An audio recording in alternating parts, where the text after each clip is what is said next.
sa verse 5 to 11. Okay? Babasahin ko po sa inyo before we proceed to the last, bilis tayo matapos na yun, last point. Okay? For if we have been planted together in the likeness of his death, we shall be also in the likeness of his resurrection. Knowing this, that our old man is crucified with him, yung old man, that is, speaks about the old you, the old nature, that the body of sin might be destroyed, that henceforth we should not serve sin. For he that is dead is freed from sin. Now if we be dead with Christ, we believe that we shall also live with him, knowing that Christ, being raised from the dead, dieth no more, death hath no more dominion over him. For in that he died unto sin once, but in that he liveth unto God. Likewise reckon ye also yourselves to be dead indeed unto sin, but alive unto God through Jesus Christ our Lord. Yung asawa ni Charlie Kirk, diba, kahit na anong halik-halik niya dun sa bangkay, hindi na magre-response si Charlie Kirk kasi patay na siya eh. Okay? Kahit na sabihin natin na naramdaman niya yung asawa niya, hindi siya magre-response kasi nga patay na yung katawan ni Charlie Kirk. So, ganun yung tinutukoy ni Pablo. Okay? Dahil we are certainly live with Christ in a new life like His. Ibig sabihin, nung si Hesus Kristo ay nabuhay na muli sa ikatlong araw, yun na yung bagong, yun yung bagong physical, what do you call this? Dimension ng kanyang katawan. Sabihin, that is new, newness of his physical body. Kaya nga kahit na sinabi niya kay Tomas, nag-doubt si Tomas, nandun pa rin yung nandun pa rin yung marka nung nandun pa rin yung butas nung pagkapako sa kanya. Kaya sabi niya, idaiti mo yung iyong daliri. Okay? Patunay na gustong patunayan ni Jesus Christ that yung nabuhay na muli sa makapatay ay yun yung bagong what do you call this? Bagong katawan. Makalangit na katawan. Okay? Kaya nga nung pagkakita niya kay Jesus Christ, si Thomas the doubting Thomas, sabi niya, my Lord and my God. Okay? So, dun pala niya, kaya di-rebuke niya na there is a phrase there that lagi natin sinasabi, to see is to believe. Diba?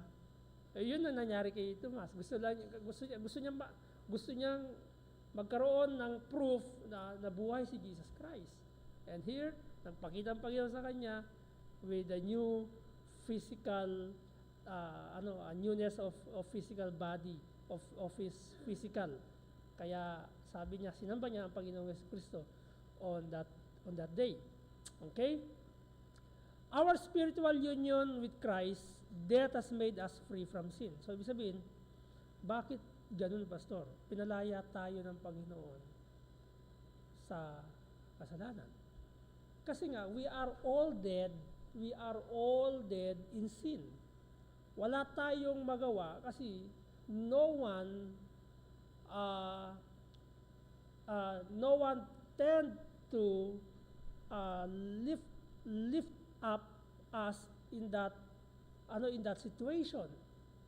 That's why the Bible itself mentions from the beginning of the book that there is a Savior from the lineage of Judah, of King David, from the lineage of Isaac, okay, down to King David, that is no other than the Lord Jesus Christ. Siya yung namatay. Siya yung, He took our place. That's why, the moment that Jesus Christ died on the cross, He took our sin, and those believers who profess their faith or put their faith in Jesus Christ, they should to die in their sin, and God made them free from sin. Why? Okay? So just as Christ was resurrected to walk in newness of life, physically, we will certainly be one with Him to walk in new life spiritually. Our old self was crucified. I already illustrated last Friday with Christ, so that our life dominated by sin might be done away with the old, or with that we should no longer be slaves to sin. We are set free from the sin's control. Okay? Kaya nagkaroon diyan ng tinatawag na co-crucifixion. Ibig sabihin yung old man natin judicially na crucify. Okay? Then nandun yung destruction of the body of sin. Verse number 6, kung mapapansin nyo dyan, sabi ni Paul,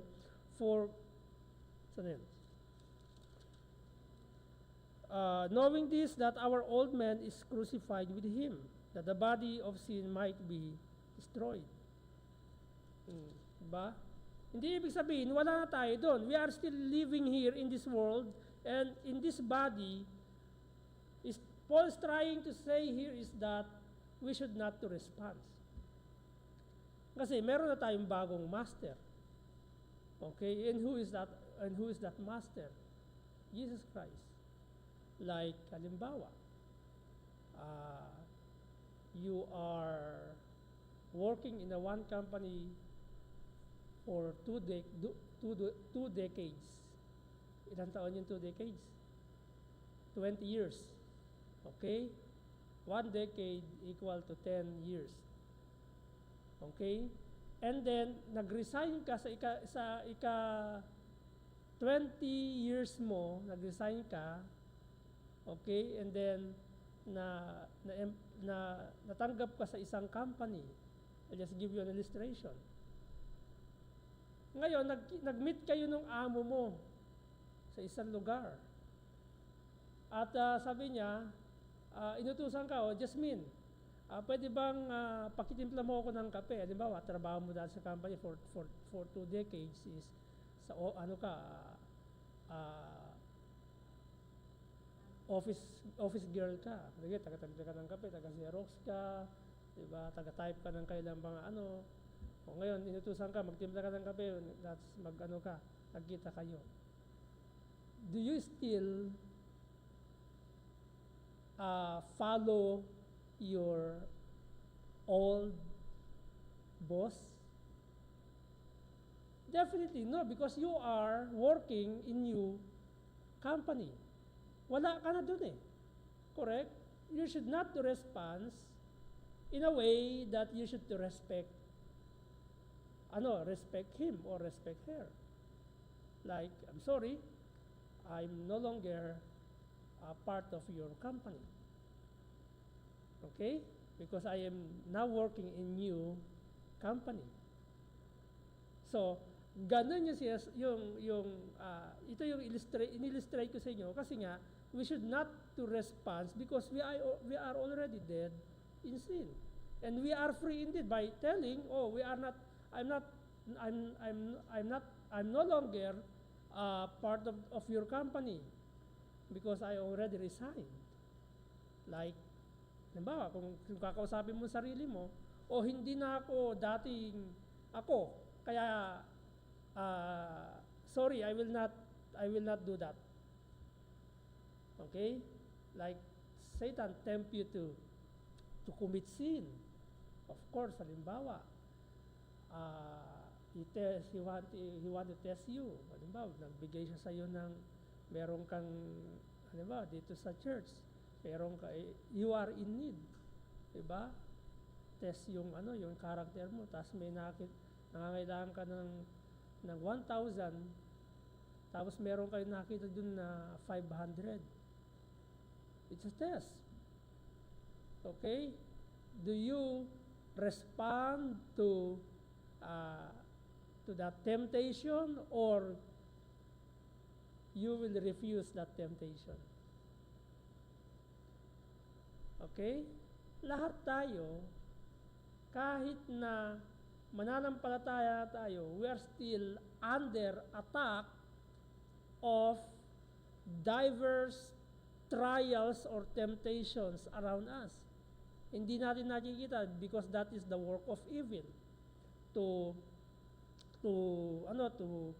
destroy our testimony, to destroy our lives.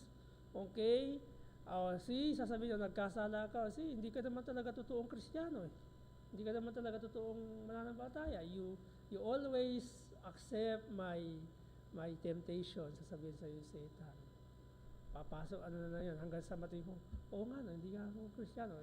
Pagpatuloy mo na lang yan, kasi maraming Kristiyano ganun. Okay? Kaya, kung kayo ay mananampalataya na, don't ever admire yung inaawit ni Imelda Papin, ano ba yun, o tukso, layuan mo ko. Yung tukso, never. Kaya nga, yun ang characteristic ng tukso. Tukso, nanunukso siya. Ano ba ginagawa ng manunukso? Manukso. Diba? Even say, don't ever follow me. Hindi na mawawalan ng kabuluhan yung kanyang pagiging tukso kung hindi susunod sa'yo. Correct? Amen? The believer who dead in sin should not to respond. Whatever offer ni Satan, you should not to respond because you are already, first, you are dead. Second, you are freed from sin. Okay? You are living in newness of your newness physically. No longer slaving for sin. It's a general confirmation, sinasabi dyan ni Paul, freed. It goes back to the judicial sense. Okay? Also in verse 8 to 11 emphasizes that the victory of Christ's resurrection over death has certainly made us alive to God as well. As Christ died to sin once and for all, we should consider ourselves to be dead to sin and alive to God in Christ Jesus. That's why in Colossians, ang sabi ni Paul sa mga taga-Colossae, that Christ is enough. And so, we should to live because Christ alive in our lives. Okay? We should to imitate the life of Christ. That's why in our lives, that's why we always pray, we always pray, Lord, may your word illumine my life. O not just illumine, also to illuminate. Sabihin, mag-ilaw yung Panginoong Jesucristo sa buhay natin because He is the light. Okay? Ano ba ginagawa ng light? To shine. And so therefore, believer, nagsashine ang buhay mo kasi you are a children of light. Okay, First John, sa First John yun. So one result for Christian based two things that happens to Christ. Life with Christ as number 1, okay? Resurrection of Christ as number 2. Okay, number 3, continual life of Christ, okay, unto God. So, if we could die again, cease to live unto God is as He is now doing, we would be insecure. Why? It would be the reversal of the whole process.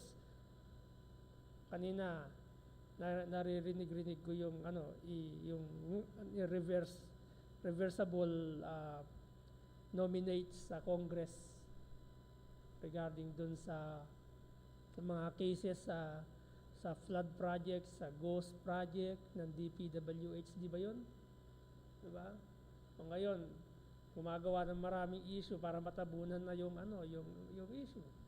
And so, the people of our country is just, oh, what happened? Saan napunta yung mga taxes? Wala na.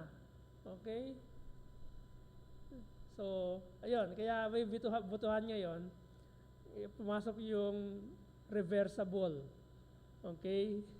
Reversal of the whole process of the sa Blue Ribbon Committee saka dun sa sa Congress. So that's why. Ano kaya kung i-reverse ng Panginoon yung mga pangyayari? Mamamatay siya ulit. Pati papasok tayo ngayon sa kada pag tumanggap ka, paulit-ulit na mamamatay si Kristo. Pwede ba yun?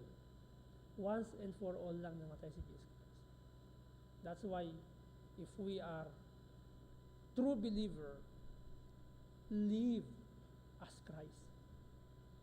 Okay? Mabuhay tayo na katulad ni Kristo. Okay? Amen? Number 3. Point number 3. And I do believe we will end in this. Okay? Because I'm trying by next, I want to skip this Romans for 10 weeks to teach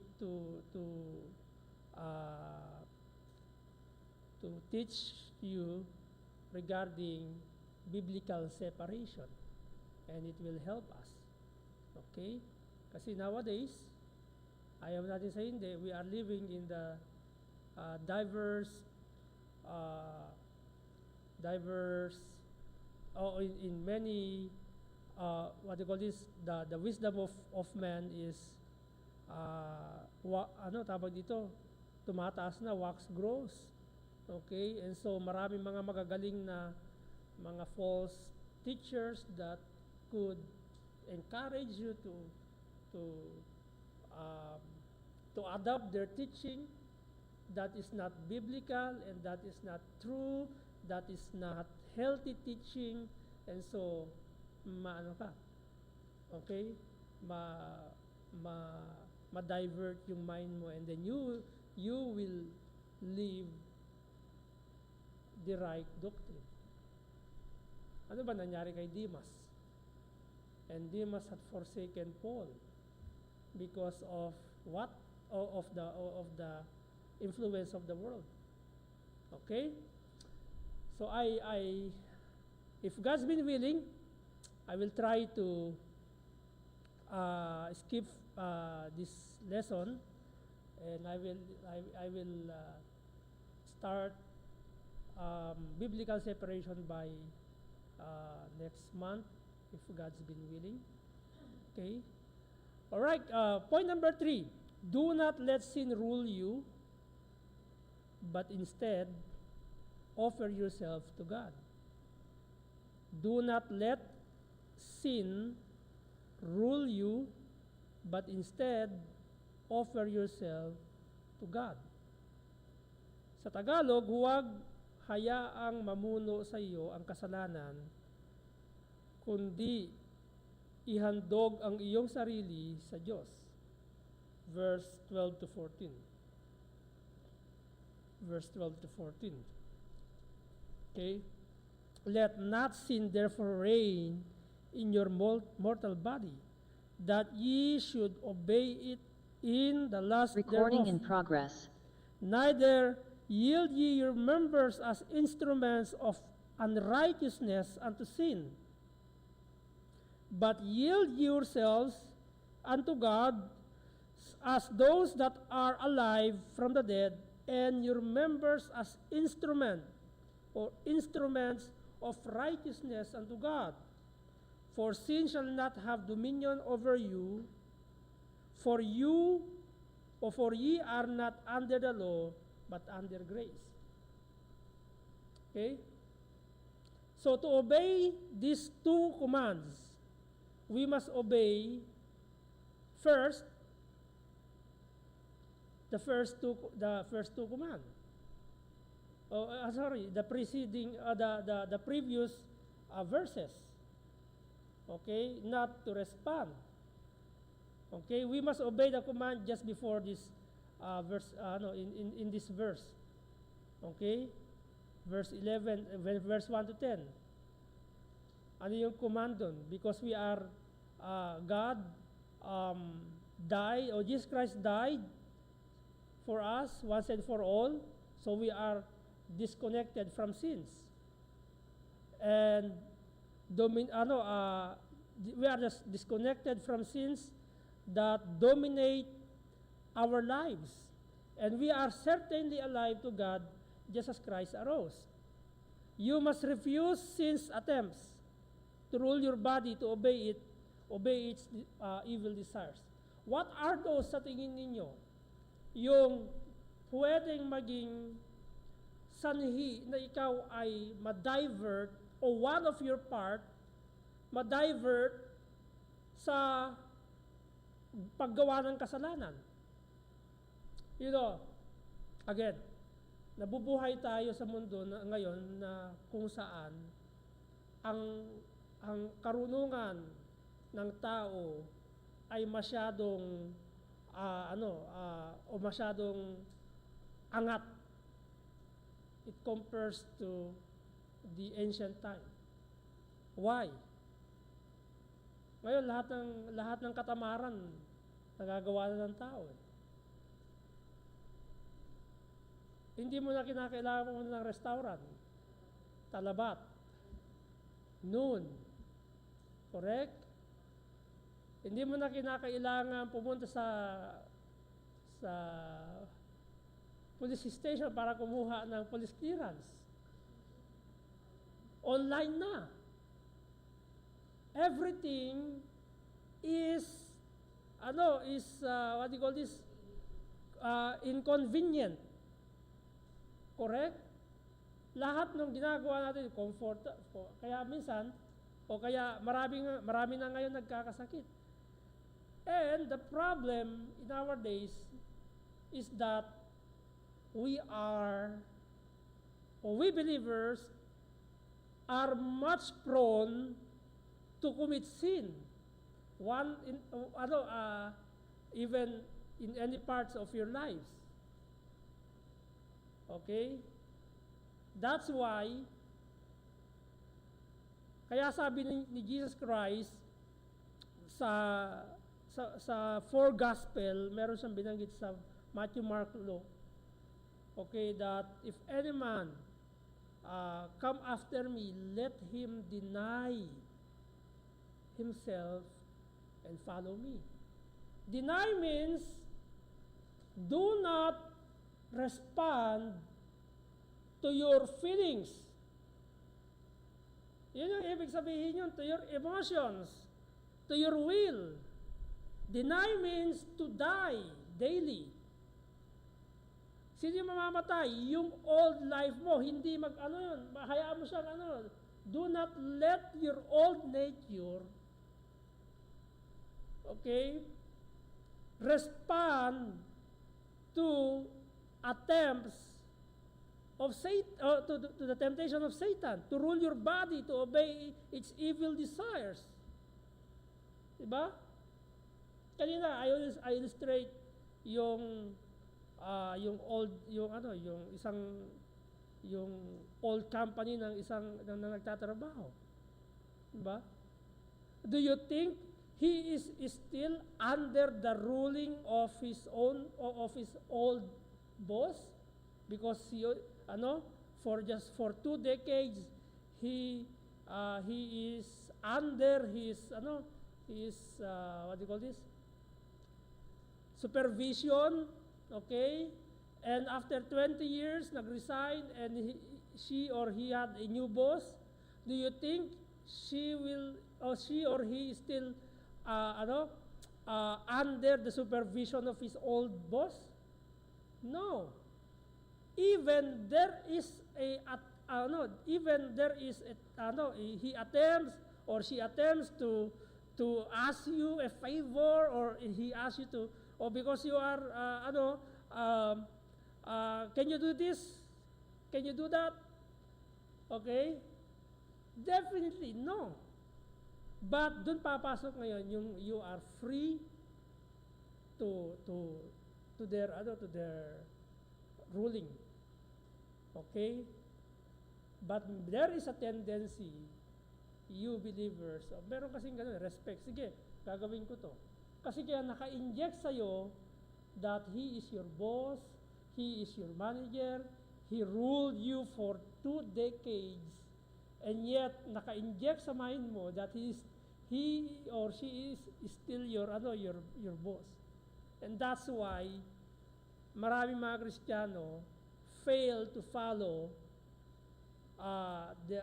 Christ, fail to live in their new lives or new lives because they are still response to attempt or to the attempt or to the offer of their old sinful nature. It is possible to allow sin to continue to reign. Hahayaan nyo ba na manatili na magpatuloy ang kasalanan sa buhay ninyo? Diba? Ano yung nag-send yung asawa ko patungkol kay Kirk, diba? Yung binata, pag nag-asawa, he's no longer single. In both sides. The woman, of course, maybe she have best friend, or in the church or even outside. She is no longer bachelor. She should to stop living as a bachelor. Dun pumasok yung dead. You are dead. You are now dead. Why? Because you have a new life. Ano yung new life mo? You are already married. Both, lalaki at babae. Kaya kung kayo, mga dalaga, habang dalaga pa kayo, i-enjoy nyo yung pagkadalaga nyo. Diba? Mukad-mukad nyo sa nag-asawa kayo, hanggang tingin nyo sarili nyo, dalaga pa rin kayo, diba? So you are not living in biblical way. Okay? You are married, and so live as a married. You are believer, you are dead from sin, and so you should to continue to live in Christ, okay? Not to be ruled by sin. Of course, Pastor, may may perfect bang tao? Wala. Actually, lahat tayo dito sa room na to, kung titignan natin yung stewardship natin, kasi may binanggit sa Bible, yung labas sa pananampalataya ay kasalanan, and so therefore, there's no perfect in this room. Why? In 12 hours in your day, how long or how many hours did you spend your time doing His will rather than spending time doing your will? Sometimes you don't control your mind. You will think something that is against God's will. Do you think you are perfect in that way? No. You are still committing sin. Okay? But you have the responsibility to refuse. That's why when you think something that is not God's will, immediately confess, Lord, forgive me in that. I think about to kill someone because he did wrong to me. Okay, so I think that I want to revenge. And you know that when you already sin because you think. Or let me say, rather, you watch a movie for 2 hours and you just read your Bible for just let me say 20 minutes. How long you spend your time doing the things that is not God's will, okay, and then you told that some people that telling that they are faithful. Oh, that's why I do not say, and I do not I do not I didn't I'm not proud. Even I'm following Christ, I am faithful.